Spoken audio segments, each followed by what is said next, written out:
idealist. In our family tradition and our community tradition, dowry is a big thing in marriage. Oh, yeah. So I decided to marry without dowry, which meant I have to find a person who is willing to marry me. Okay. It's not through the family arrangement. Family arrangement means dowry. Okay. So that's how I kind of chose a person, fell in love, and we got married. Everything worked out to be all right. How was your family supported it? And Once they knew that I'm kind of firm in my belief system, they had to give in. so your mother, They had no choice. your father, mother were very They're all, clear. yeah. They didn't want to intervene and Well, they minor protests were there, but nothing major. okay. So that is how we got married. We spent 4 years overseas after marriage, and our first son was born there. Second and third sons were born here, and all of us went back to United States in 74 to 76 and lived there. By then you had all the 3 children. Yeah, all the 3 children. Okay. The youngest was very small, the oldest was about 10 years old.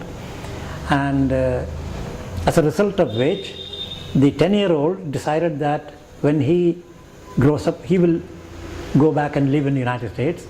The second and third decided that they will never go back to the United States, they will stay in India. What could be the reasons?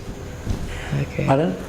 What could be the reasons why they didn't want to go? These are all, these are their own reasons, their own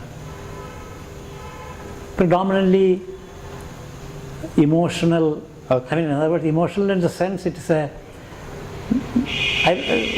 non-rational. I mean, we make a lot of decisions which are not Rational. rational or logical. You make a decision and you justify it. So both of them, in spite of a lot of opportunities to work outside India, have chosen to work only in India. Based on your ethics, ethos, the way you brought up the social justice. I don't know. I think each person thinks for himself. Lots of freedom have been given, so whichever way they want to decide, we would have supported them.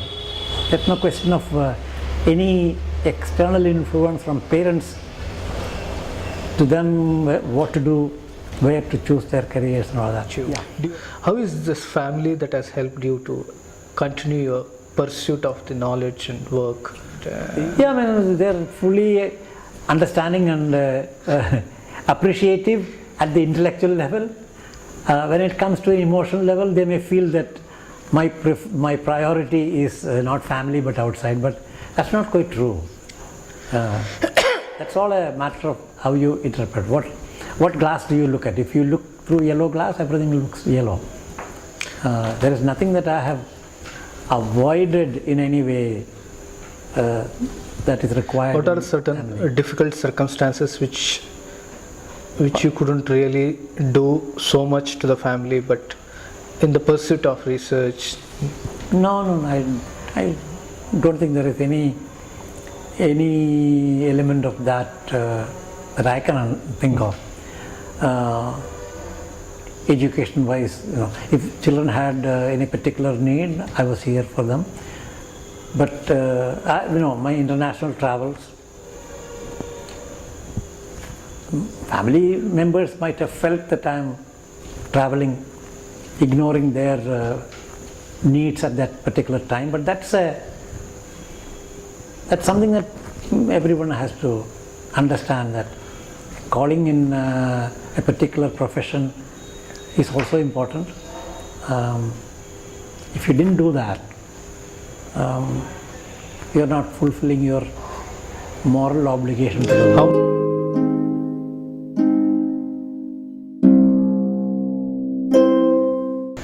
The thing is, she leaves me alone with whatever I do. Intellectually, she understands, appreciates. So that was a great help. My sons also, they are in entirely different lines, except my youngest son, who is a medical doctor. He and I worked together on this TB issue in Vellore. He helped me a lot.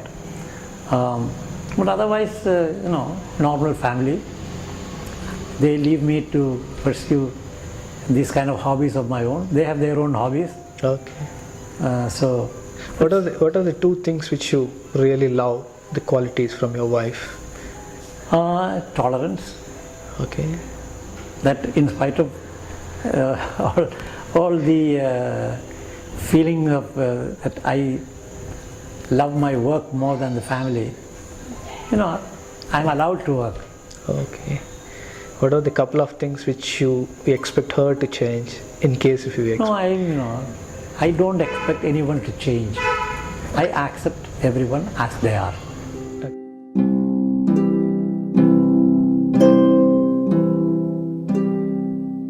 Very occasionally, maybe twice a year, 3 times a year, because my parents are dead. Nobody lives in that old ancestral home which was rebuilt. My youngest brother, so I have a little land. Part of it I have sold to my niece who lives on that campus.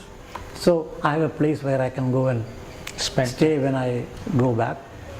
There's a little more land there, and cultivation is not an option because you need to. So I'm kind of beginning to dispose of bits and pieces. So do you remember all those days when you started learning swimming? Oh yes, it was a fantastic childhood.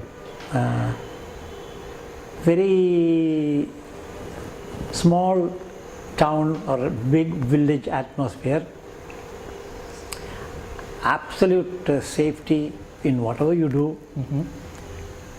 We sometimes sleep on the veranda and the front door will be open. Mm-hmm. The back door of the house was never locked.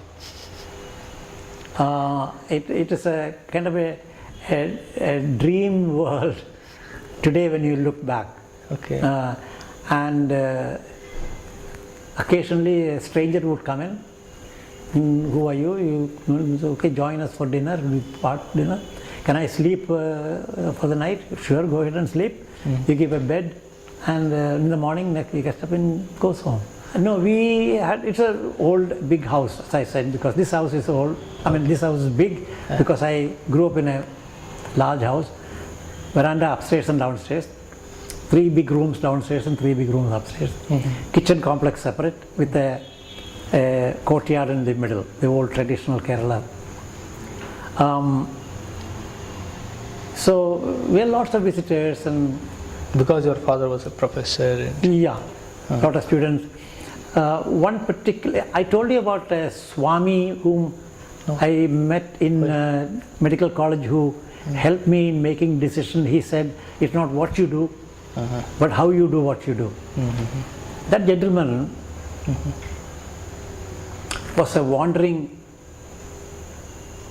youngster, maybe a teenager, whom my father bumped into when he was in Trivandrum, and by conversations realized that he was interested in education, but he had no support for education from his family. So my father brought him to my house, gave the clothes of my older brother, took him to college, arranged scholarship, and he studied in college and passed his MA and became a Monk. sannyasi kind of guru like person. That is, when he came back to Trivandrum, so that was the association that he came and saw me for his ENT disease.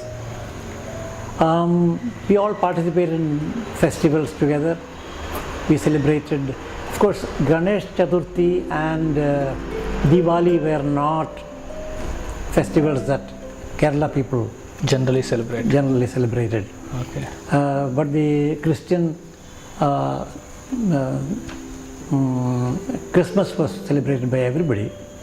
Onam was celebrated by everybody. Muslim celebrations were a little more family oriented, but they would send us biryani and that kind of camaraderie was there. Nobody ever thought about the differences among the people. We all participated in all festivals, everybody together, sent food back and forth to neighbors. a very idyllic and idealistic environment. We had a 5-acre land full of trees. I used to climb on trees and pluck fruits and eat, and Okay. we had cows, so you would tend to cows, you will collect grass and feed them. There were people who were responsible for milking the cow, but I have taken them out grazing and collected grass and given them.